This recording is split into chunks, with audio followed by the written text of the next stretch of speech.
This is the 1948 Ford F1, the truck that changed everything.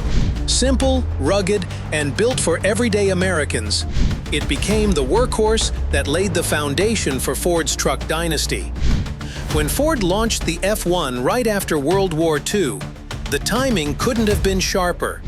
Millions of veterans were coming home, the country was rebuilding, and what people needed most wasn't a flashy car. It was a reliable truck. The F1 delivered. A brand new design, stronger than the pre-war pickups and powered by Ford's proven flathead V8 engine. It could haul a full ton of cargo, start up in freezing weather, and keep working long after the roads gave out.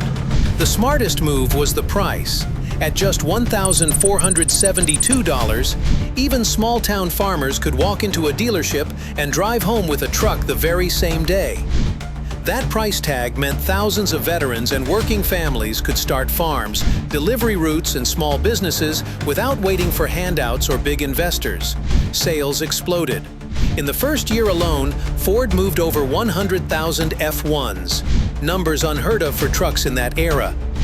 Demand was so strong it forced every other automaker to redesign their work trucks, sparking a competition that would dominate the next 7 decades. And the F1 proved itself in every corner of America.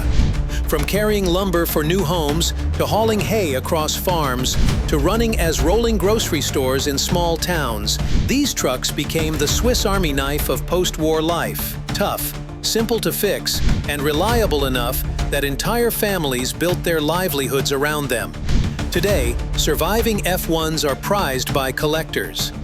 Not because they were flashy, but because they represent the moment America realized a truck could be affordable, dependable, and powerful all at once. And this is only the beginning. The Ford F1 launched a legacy that's still alive today. We're creating a full video series on the history of America's most legendary trucks, from the first F1 to the modern electric F-150 Lightning. If you're a truck fan or a history lover, make sure to subscribe so you don't miss the next video in this series.